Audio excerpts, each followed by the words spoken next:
Winston Churchill famously said of Russia, "It is a riddle, wrapped in a mystery, inside an enigma." Prime Minister Churchill, meet Vladimir Putin. He is really very much of a leader. He's been a leader far more than our president has been a leader. He was a KGB agent. By definition, he doesn't have a soul. Vladimir Putin is a thug and a murderer and a killer. He's the richest man in the world. Hundreds of billions of dollars of wealth. What does he want from Donald Trump? Putin is going to eat him like a sandwich. He'd rather have a puppet as president. You're the puppet. Just how powerful is he? Putin has an untrammeled authority. Hoorah! I don't see any checks on his power. So powerful, he rigged the American election? Of course, Putin wanted Hillary Clinton to lose. He despised Hillary Clinton. Whom would you like better?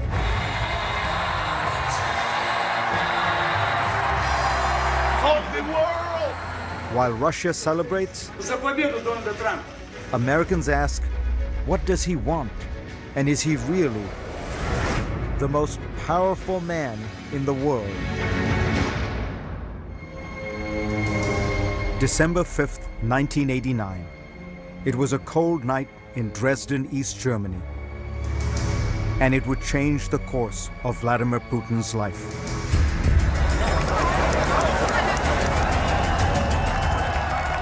The Berlin Wall had just fallen.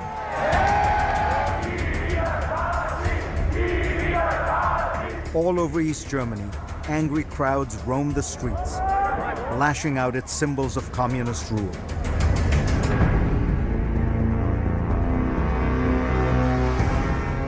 That night in Dresden, they found a target. The local KGB headquarters. A mob surrounded the building. As the hour grew later, the crowd grew larger. Inside, peering through the curtains, was a young KGB lieutenant colonel named Vladimir Putin.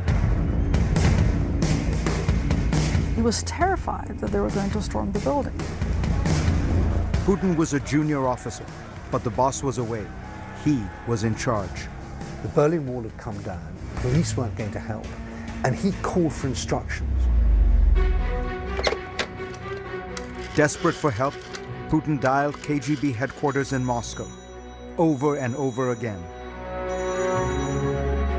Finally, one official told him simply, Moscow is silent. And I think it felt like a deep betrayal to him. Vladimir Putin was on his own. He went down into the bowels of the building and fired up the furnace. He finds himself in the basement at a furnace shoveling documents as he hears demonstrations out on the street. They are burning the secret files so fast that the furnace is blowing up. Putin torched thousands of pages of KGB documents and secrets as the crowd closed in. With the fire still raging, Putin went outside and faced the mob. By himself. There are armed guards inside, he told them. They will shoot you. And he's able to bluff his way out of it and tell the crowd, don't try it here, you're going to get hurt. Putin's threat worked. The mob dispersed. This is the drama that stays with Putin all the time. The fear of popular uprising.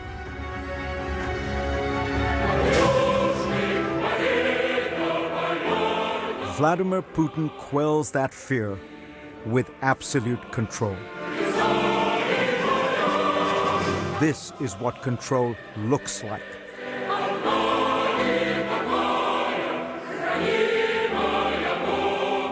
In one of the world's busiest cities, the streets are emptied for Vladimir Putin's motorcade.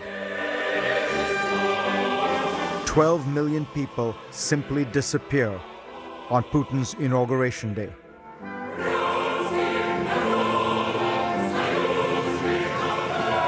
Vladimir Vladimirovich Putin.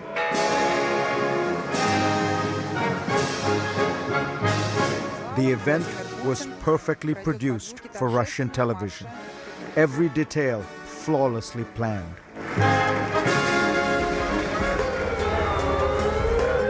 Almost every detail. A few Russians did not follow the script.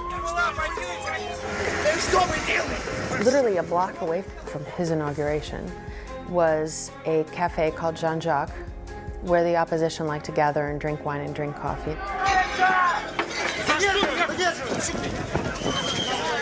And the riot police descend on the cafe and start arresting people sitting at their tables outside, turning over tables, breaking cups and plates.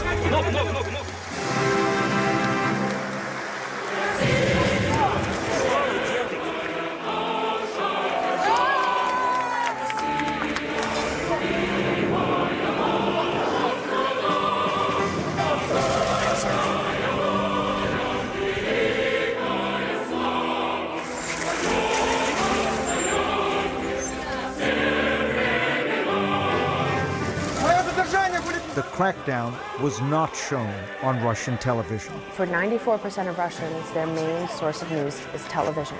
If it didn't happen on television, it didn't happen. Putin controls television. There was absolutely no critical words about Vladimir Putin on the Russian airwaves. None, not one word. Putin controls everything in Russia. Putin has an untrammeled authority. I don't see any checks on his power. Минуту молчания. He is able to make singular, rapid decisions. The absolutism there is unlike anything I've seen in Russia. All that power is propped up by an astonishing approval rating, over 80%. And that's according to American pollsters.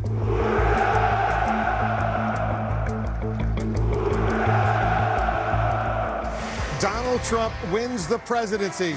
But when the United States elected a new president, it looked like Russia had fallen for a new leader. Победа Трампа будет праздник для всего человечества. There were toasts all over Moscow, За победу Дональда Трампа. at the parliament known as the Duma, on talk shows, Они молодцы. and at bars. We are the champions of the world. But one man seemed utterly unsurprised by Trump's victory. He's happy to take credit. And that means that he won the US election. The man who is simultaneously president of Russia and in charge of the United States. Mr. Putin. Trump impersonators are everywhere in Russia.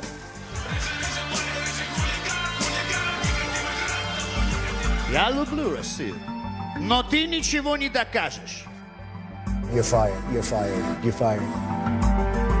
But it could be an American TV program that best describes the Putin-Trump relationship. I think Putin views Trump as an apprentice.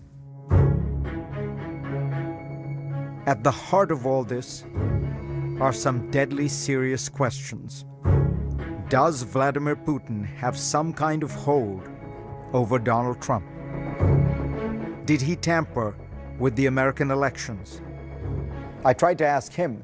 Mr. Putin did not agree to answer my questions, but his closest aide, Dmitry Peskov, did.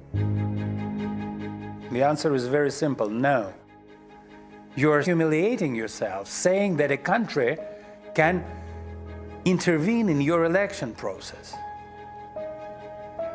America, a huge country, number one, the most powerful country in the world, this is simply impossible.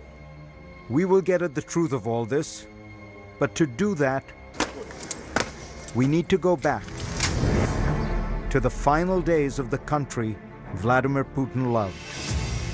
I think that down deep in Putin, there is this sense of extraordinary humiliation over the collapse of the Soviet Union. Because it wasn't just the Soviet Union, it was the Russian Empire. Putin returned home from his KGB posting in 1990 to a country he did not recognize. The USSR had been transformed by Mikhail Gorbachev and his policy of openness, known as glasnost. A lot of things happened very quickly. Big Mac is Big Mac. Coca-Cola, Coca-Cola. A romance with things Western.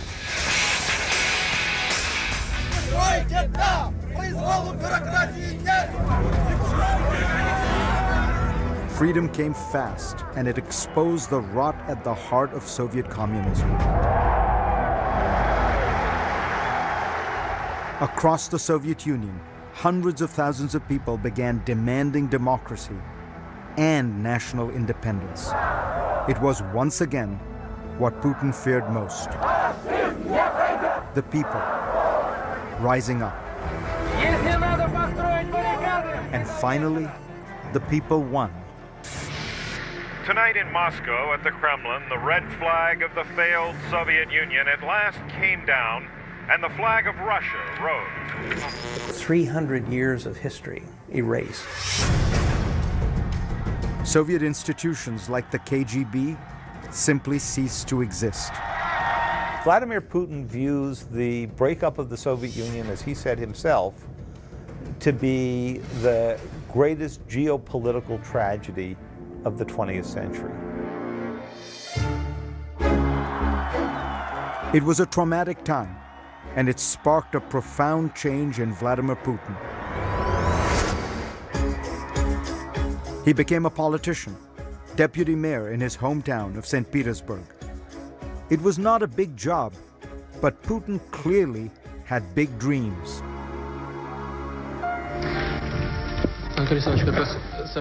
He commissioned this rarely seen documentary about himself. Presenting Vladimir Putin, the credits read, "In Power." Weirdly, the soundtrack is from the Broadway show Cats. The ambitious Putin may already have been looking toward Moscow because the Russian people were desperate for strong leadership. Under President Boris Yeltsin, the new democracy was a mess. The entire Soviet system, it just collapsed. The oligarchs, the men who profited on the spoils of communism, became fantastically rich. Mercedes-Benz is selling more of its top-line cars in Russia than in all the rest of Europe. But ordinary Russians were sinking into desperate poverty. There were dire food shortages, even starvation. I don't know how to feed my kids without milk. I just don't know what we're going to do. President Boris Yeltsin was in charge, but he seemed increasingly unstable.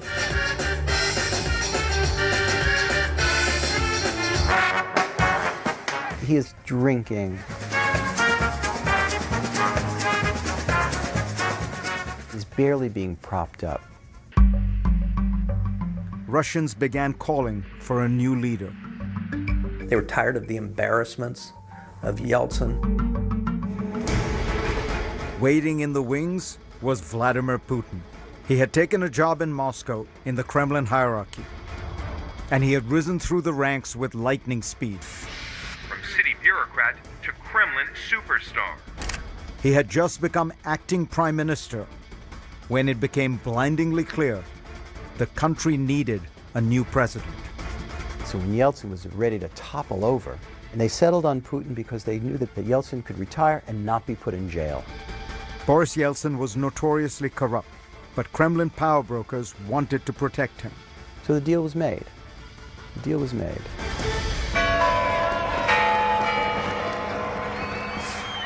December 31st, 1999. a surprise announcement from Boris Yeltsin that he is resigning as president and turning over power to his prime minister, Vladimir Putin. In the very first moments of the 21st century, Vladimir Putin became president of Russia.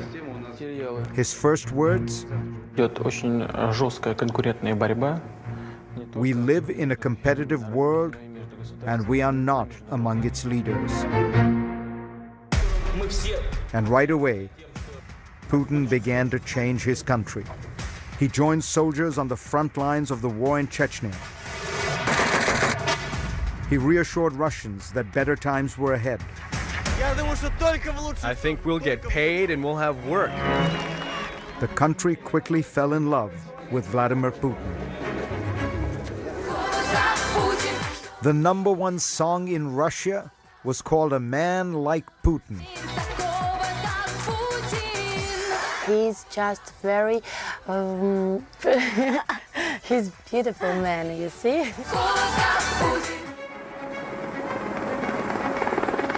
But the biggest surprise?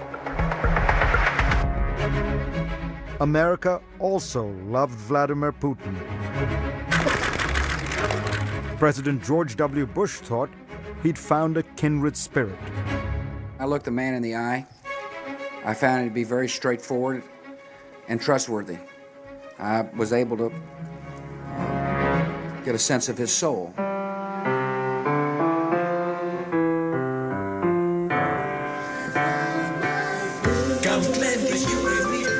Even Hollywood fell for the new Russian president. We'll see what we shall see. I'll bring my boat with me. He bonded with stars at a charity dinner.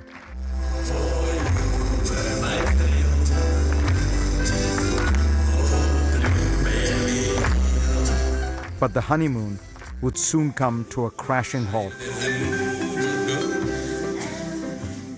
He was a KGB agent. By definition, he doesn't have a soul. How are you? So glad to see you. Next, when Vladimir met Hillary. It's important to remember how much he despised Hillary Clinton.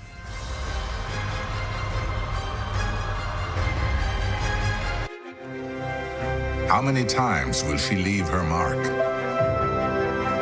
How many ways will she light up the world? This is the woman. At the heart of the hacking scandal that rocked the 2016 presidential election Ladies and gentlemen, was an old grudge. my mother, my hero, and our next president, Hillary Clinton. It went beyond ideology. It was personal. Vladimir Putin was not a fan of Hillary Clinton. Of course, Putin wanted Hillary Clinton to lose. He hated Hillary Clinton. Prime Minister, we have a lot of problems in that. The tension between the leaders had been brewing for years. In 2001, another American leader, George W. Bush, vouched for Putin. I was able to get a sense of his soul. Thank you. Thank you. But on the campaign trail in 2008, Hillary had a different take. I could have told him he was a KGB agent. By definition, he doesn't have a soul. I mean, this is a waste of time, right? Recently, Mrs. Clinton said that you, as a former KGB agent, by definition, can have no soul. Putin's reply? Statesmen shouldn't be guided by their hearts, they should use their heads. Clinton had a lot of tough words for Putin over the years. He's a very arrogant person to deal with. We have to stand up to his bullying. He is somebody who will take as much as he possibly can. But it was what happened in 2011 that marked a point of no return. It began with the Arab Spring protests early that year. The kind of popular uprising that Putin dreaded. He begins to see himself through the eyes of Hosni Mubarak. Mubarak of Egypt was facing prosecution. Syria's Bashar al-Assad was on the ropes. Libya's strongman Muammar Gaddafi met a particularly gruesome fate, brutally killed after begging for his life. Putin may have feared the same bloody fate for himself.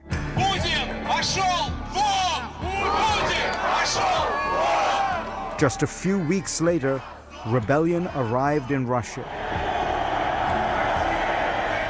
Tens of thousands rallied in the streets of Moscow. The biggest protest there since the fall of the Soviet Union. People were hanging off lampposts, people were in the streets. It's really shocking. Putin was now living the same nightmare he had endured as a KGB officer in East Germany in 1989. This time in his own backyard. And he wasn't even president at the time. He was prime minister, having handed the presidency over to his associate, Dmitry Medvedev. As the winter went longer and longer and got colder and colder, the protests got bigger and bigger. As Putin saw people turning against him, Hillary Clinton weighed in.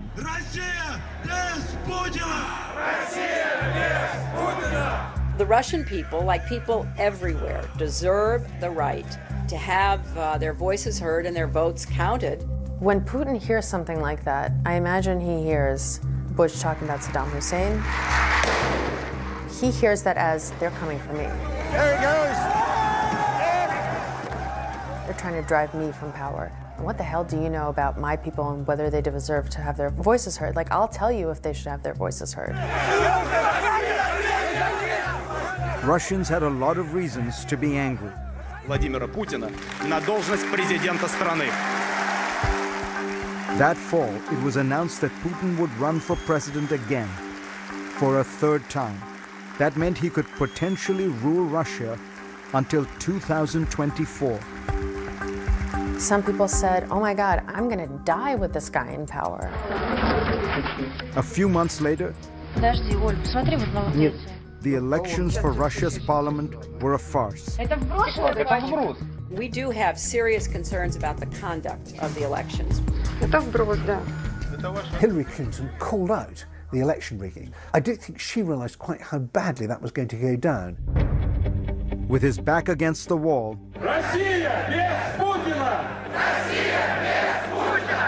Putin turned the tables.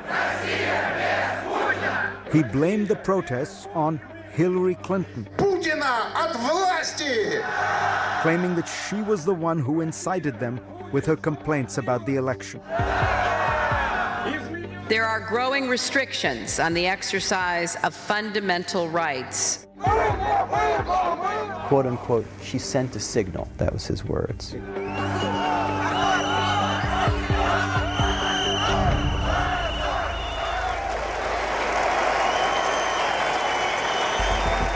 Putin's strategy propelled him to victory.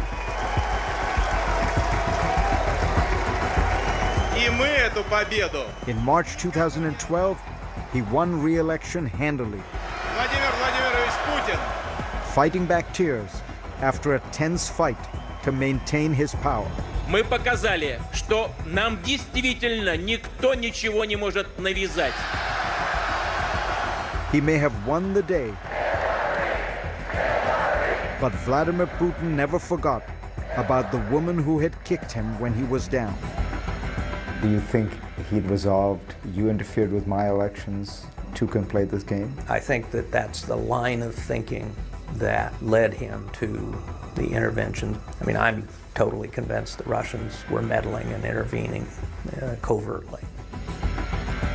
U.S. intelligence concluded that Putin personally ordered a campaign to influence the American election, in part because he holds a grudge for Clinton's comments in 2011. The other accusation... Putin has denied that Russia was hacking the Democrats. I don't know anything about that. You know how many hackers there are today? It's an extremely difficult thing to check.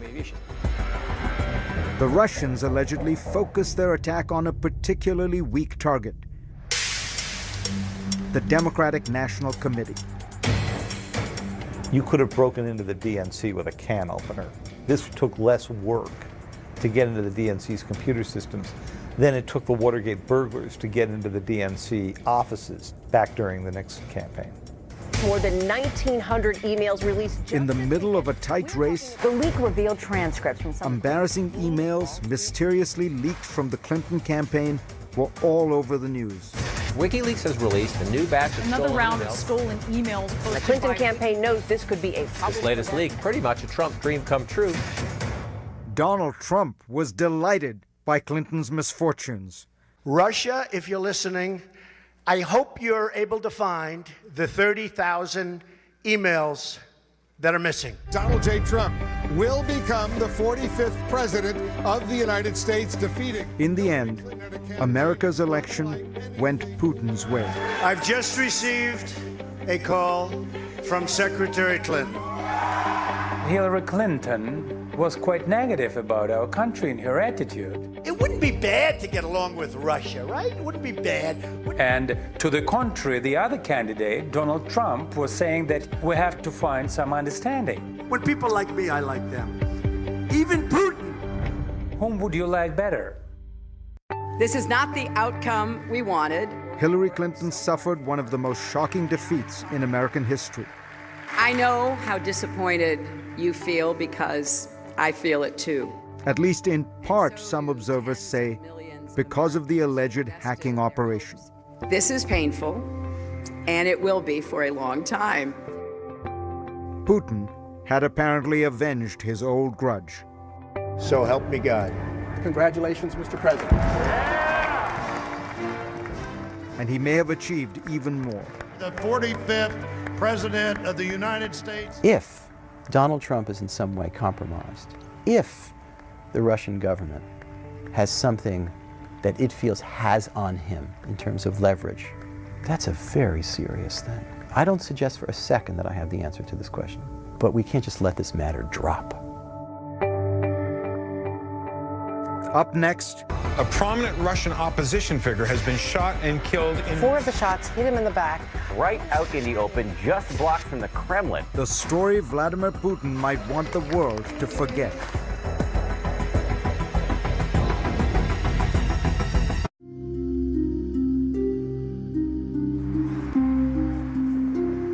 February 27th, 2015, nearly midnight.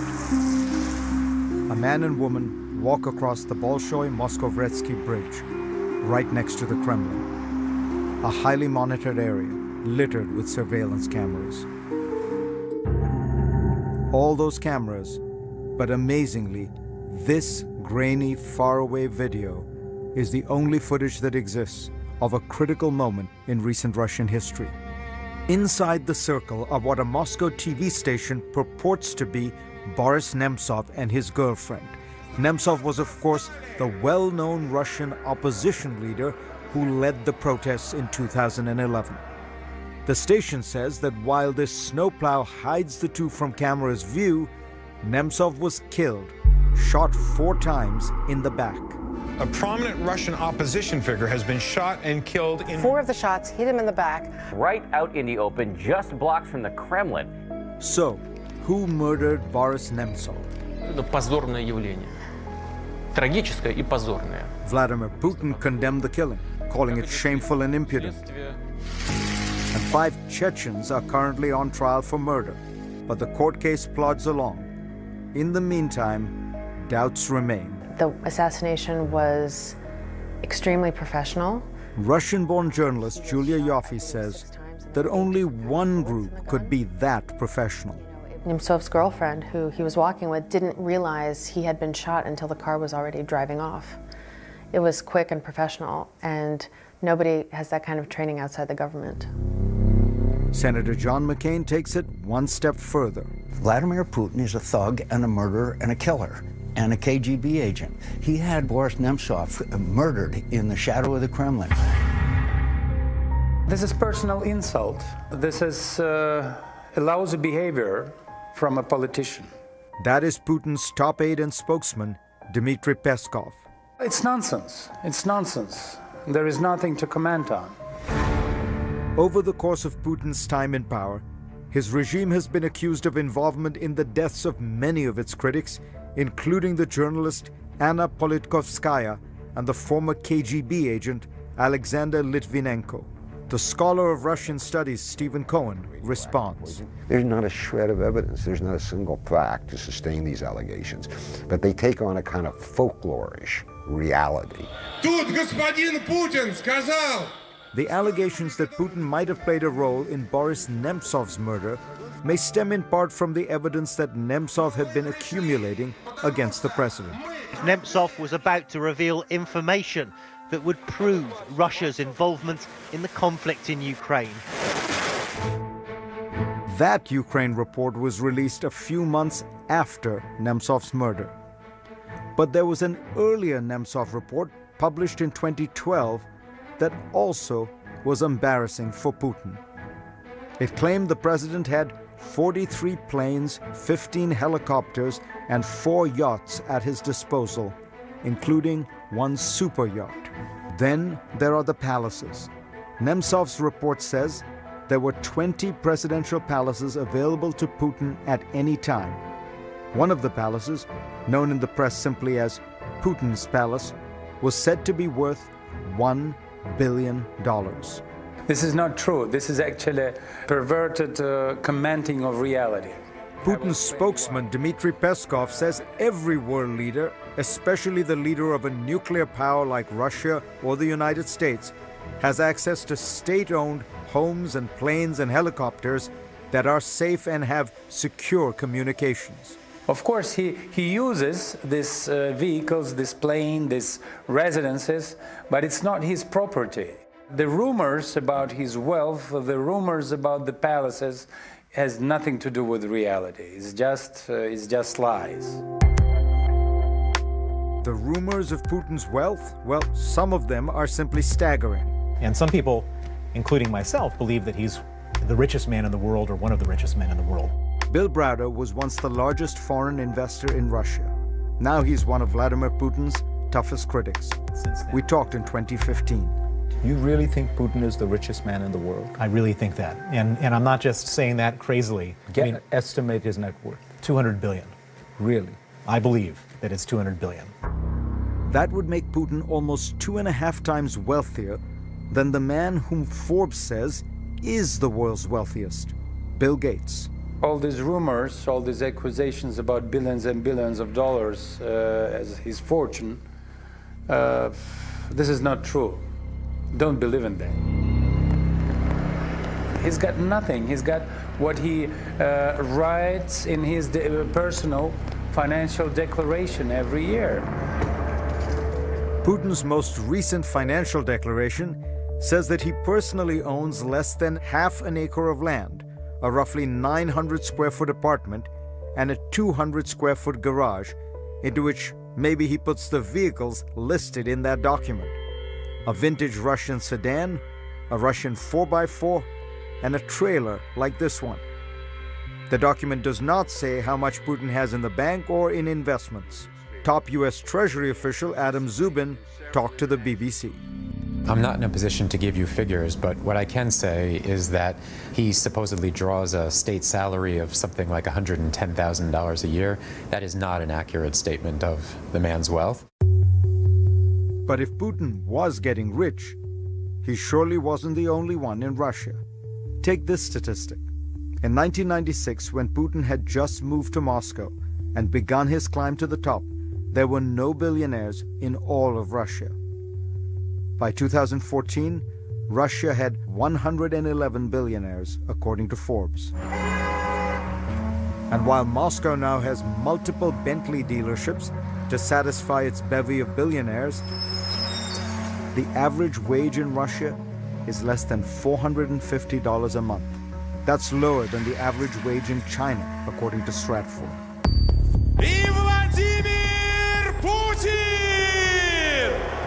But despite all the allegations, despite all the accusations, the fact remains Vladimir Putin is remarkably popular in Russia.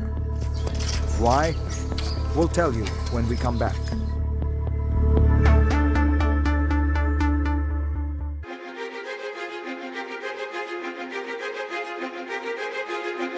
The most powerful man in the world is also the most popular. Vladimir Putin's approval rating has soared as high as 86% in recent years. Consider that American presidents are happy when they break the 50% mark.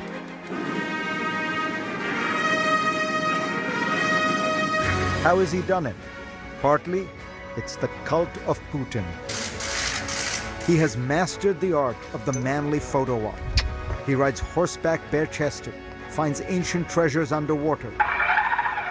He rides a submarine to the bottom of the Black Sea, flies planes, fights forest fires. There's something ridiculous about a middle-aged world leader riding around shirtless on a horse like Conan the Barbarian after a dozen donuts. Who thinks this looks good? Everything that we find ridiculous about Vladimir Putin is very appealing in a media universe that he controls absolutely. Perhaps the foundation of the Putin juggernaut is a political truism no matter where you live. It's the economy, stupid. After the chaotic years of Boris Yeltsin, Putin stepped in and stabilized the country. And he rode the wave of ever-rising oil prices, which in Russia's resource-rich economy translated into rising wages and soaring stock indices. Then, in late 2014, the party stopped. Oil prices slumped, and soon after came Western economic sanctions. Vladimir Putin has navigated hard times well. He has slashed social spending, implemented an austerity program, allowed the ruble to fall, and his central bank has kept inflation in check. Putin is a fiscal conservative. The outward seeming aspect of wealth looks closer to Dubai than it does to Moscow 30 years ago. It's just an amazing transformation. Add to the economics Putin's secret sauce, nationalism. Они не пройдут! And it surged in 2014 after an invasion that shocked the world. Bigger nations must not be allowed to bully the small. Vladimir Putin grabbed a piece of Ukraine for Russia. The West was horrified. That's the sort of thing that Adolf Hitler did in the 1930s. We thought those days were gone. But it all looked very different through Russian eyes. I have never met a Russian who accepted the notion of Ukraine as a totally separate state. Of course, many Ukrainians deeply resented the invasion. But not Russians. They see it as the revival of a deep sense of power and national destiny. Putin has given them their pride back. Russia is once again a great power.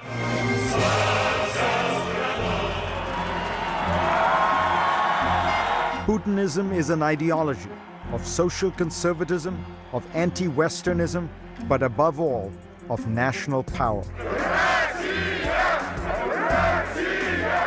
Putin might say he has made Russia great again. Sound familiar? We will make America great again. USA! USA! Like Putin, Trump has used nationalism to boost his support. But many believe that Donald Trump is no Vladimir Putin. Putin is a much more practiced, subtle, cunning player. He's playing, in poker terms, a couple of deuces at the highest level. He has reasserted Russia on the world stage from a position of relative weakness like nobody I can think of. That's an amazing feat of geopolitics. Finally, here are my thoughts on he whom we have called the most powerful man in the world. First, let me explain the title. The United States, and China for that matter, are more powerful countries than Russia, of course, but the power of a head of state is determined both by the country's strength and the capacity he or she has to exercise that power unilaterally, unconstrained by other institutions, parties, or political forces. And combining those two metrics it's easy to see why Vladimir Putin rises to the top. He has created what he calls a vertical of power unlike any we have seen in other great nations. As the Russian chess grandmaster Garry Kasparov has noted, himself a harsh critic of Putin, the entire structure of Russian political authority rests on one man. When the Tsar died, after all, you knew the process by which his successor, his son, would be elevated. When the General Secretary of the Soviet Communist Party died, the Standing Committee and the Politburo would select his successor. But when Putin dies, I almost said if, what will happen? No one knows. To understand Putin, you have to understand Russia. The last 100 years for that country have seen the fall of the Tsar, the collapse of democracy, the Great Depression, World War II with its tens of millions of Russian dead, Stalin's totalitarian brutalities, the collapse of communism, the breakup of the Soviet Union, Boris Yeltsin's years of chaos and corruption, and then comes Vladimir Putin, who ushers in almost 2 decades of stability and, in popular perception, rising standards of living and increasing prominence and respect in the world. Да здравствует Россия! Respect is important. Russians have immense national pride. Russia is, after all, the largest country on the planet, 48 times larger than Germany. It encompasses 11 time zones and straddles Europe, Asia, and the Middle East. It is also a rich country, containing some of the largest deposits of raw material, from oil and natural gas to nickel and aluminum. Culturally, it has often thought of itself as the third Rome, preserving Christianity even as Rome and Byzantium fell to the barbarians. Putin understands Russia, but he also understands the world. He's not foolish enough to make a frontal assault on America or Europe. He knows how to use power asymmetrically, with cyber tools and disinformation. He understands the vulnerabilities of free societies, their internal divisions and discord, and their gaping openness. He understands the fragility of institutions like the European Union and NATO, and ideas like integration and diversity. In other words, Vladimir Putin understands us very well.